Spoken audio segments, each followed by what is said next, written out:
lagi Sobat Sinemager, ngobrol bareng Dinda. Kita bakal ngebahas sebuah film yang cukup epic dan keren banget. Sebelumnya, jangan lupa subscribe dan tekan tombol lonceng notifikasinya ya. Jadi setiap kita upload video, kalian gak ketinggalan.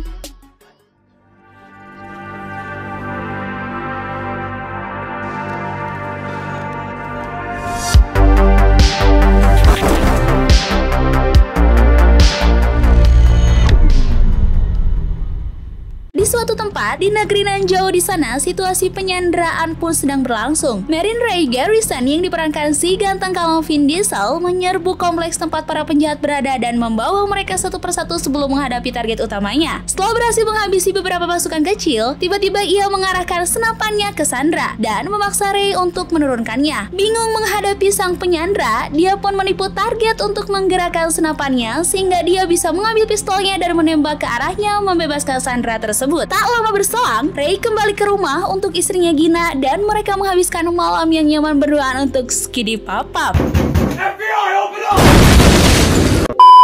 Hingga akhirnya mereka pun diserang oleh penjajah rumah. Ray pun mencoba untuk melawan mereka ketika salah satu penyusup, Martin Axe, yang diperankan oleh Toby Kebbell, melumpuhkan Ray dengan obat penenang. Ray kemudian bangun dengan terikat di kursi dengan pertanyaan. Axe pun akhirnya bertanya tentang situasi di Mombasa kepada Ray. Ray yang hanya menjalankan perintah atasannya akhirnya pun bilang bahwa dia tidak melakukan apa-apa dan tidak tahu apa-apa. Tapi tiba-tiba Axe membawa Gina yang tertawa untuk memaksa Ray menyerah. Ray pun bersikeras bahwa dia tidak tahu dan akhirnya Axe menembak Gina di kepala dengan pistol paku. Terkejut dengan hal itu, Ray pun akhirnya menyerah dan tiba-tiba Axe pun menembak wajahnya. Sesaat kemudian, Ray terbangun di fasilitas pengujian untuk sebuah perusahaan bernama RCT. Di sana, dia bertemu dengan Dr. Emil Harding dan asisten cewek manis manja bernama Katie. Harding pun menjelaskan kepada Ray bahwa dia dibunuh, tetapi tubuhnya telah diisi dengan mikroba kecil yang disebut nanonites yang memungkinkan tubuhnya bergenerasi dari luka agresif. Katie memiliki transparansi sendiri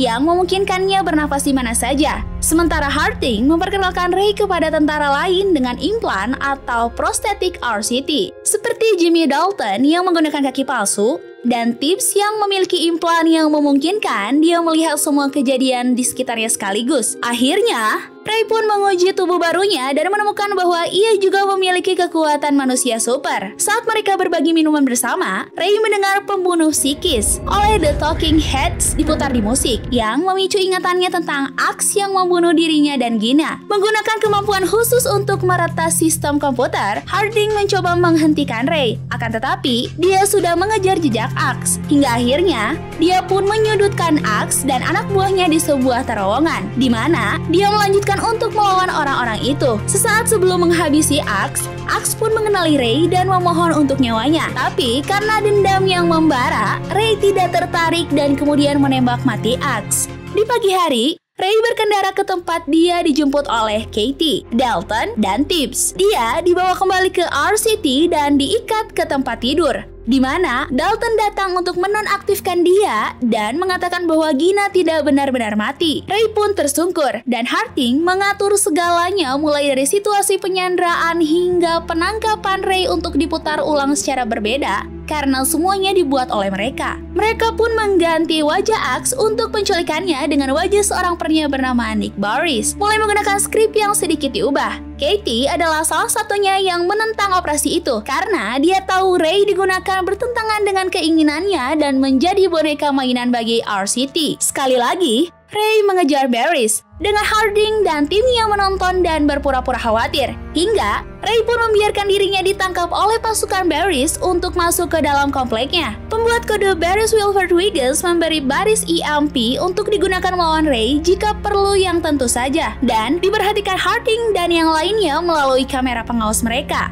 Ray pun menyerang dan membunuh pasukan Barris sebelum menghabisi Barris sendiri. Tetapi, Wiggins menekan tombol EMP untuk melumpuhkan Ray, serta melumpuhkan semua kekuatan listrik dalam radius 20 mil. Wiggins pun membawa Ray dan membangunkannya dengan muatan listrik yang kuat. Dia memberitahu Ray bahwa dia pada dasarnya dipaksa bekerja untuk Barris, tetapi dia ingin membantu Ray. Ray pun memberitahu Wiggins tentang apa yang ia alami, bahwa ia mengalami ingatan yang sangat dengan wajah berbeda untuk setiap pembunuhnya. Hal tersebut pun sejalan dengan rumor yang Wiggins dengar. tentang pembunuhan bayaran yang dikirim. Dan akhirnya, Ray menyadari Harding telah menggunakan dia untuk mengejar beberapa pembelot RCT. Dia pun juga menyadari bahwa Gina masih hidup karena masih belum bisa move on dan terjebak di masa lalunya. Ray pun akhirnya mengambil salah satu mobil Wiggins dan berhasil melacak lokasi Gina. Dia pun bertemu dan senang melihatnya. Tetapi, dia mendapat kesan bahwa mereka masih menikah. Gina mengungkapkan sudah 5 tahun sejak terakhir kali mereka bertemu dan tampaknya berpisah. Dia pun sekarang menikah lagi dan memiliki 2 orang anak, yang membuat Ray patah hati dan tidak bisa move on. Setelah dia pergi, Dalton pun mengejarnya. Tapi, Ray berhasil membuatnya tertabrak truk yang menghancurkan kaki prostetiknya. Hingga akhirnya, salah satu anak buahnya Harding akhirnya mematikan Ray dan kemudian memerintahkan Katie untuk mengejar Wiggins.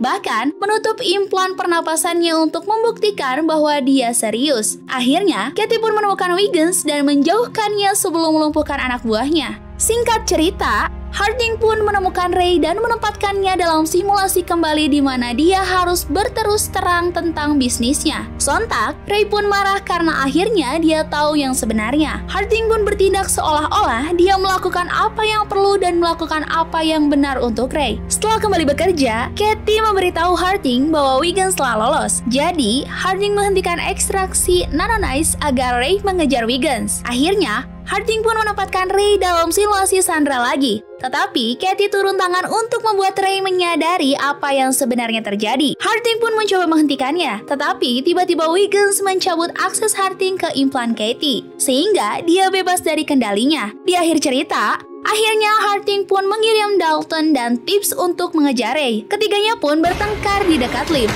sampai salah satu dari mereka mulai memberi bobot berlebih pada lift dan lift pun ambyar. Tips pun jatuh ke kematiannya sesaat setelah Dalton mencoba mendobrak lift. Akan tetapi, secara tiba-tiba Ray memanfaatkan kekuatan penuhnya dan membawa Dalton ke bawah di mana akhirnya mereka berdua pun jatuh. Selang beberapa saat kemudian, hanya Ray yang muncul tanpa cedera dan akhirnya dia pun memancing Harding untuk berperang di jalan. Sesaat setelah itu, tiba-tiba Harding menembakkan granat ke Ray. Oh, tentu saja harusnya Ray kembali menjadi ambyar. Akan tetapi, Ray pun mulai bergenerasi kembali. Tetapi ternyata hal tersebut di luar rencana. Wiggins melibatkan nanonites Ray sedang terkuras dan mengatakan bahwa jika Ray menerima pukulan lagi, dia tidak akan pulih kali ini. Saat setelah Harding menembakkan sebuah granat kepada Ray, akhirnya Ray menangkap granat berikutnya yang dihancurkan Harding dan menembakkannya ke inti tubuhnya sesaat setelah dia meraih Harding dan menjatuhkan granat yang meledakkan keduanya. Di saat semua sudah ambyar dan luluh lantak, akhirnya Wiggins memulihkan tubuh Ray dan berhasil menghidupkannya kembali, serta memprogram ulang nanonites di tubuh Ray bersama Katie hingga akhirnya ketiganya berangkat untuk terus bekerja sama. Nah, Sobat Sinemager, begitulah kira-kira rangkuman dari film ini. Tertarik kan kalian untuk menonton kembali film tersebut? Dan jangan lupa buat like, share, komen, juga subscribe channel ini ya. Bye!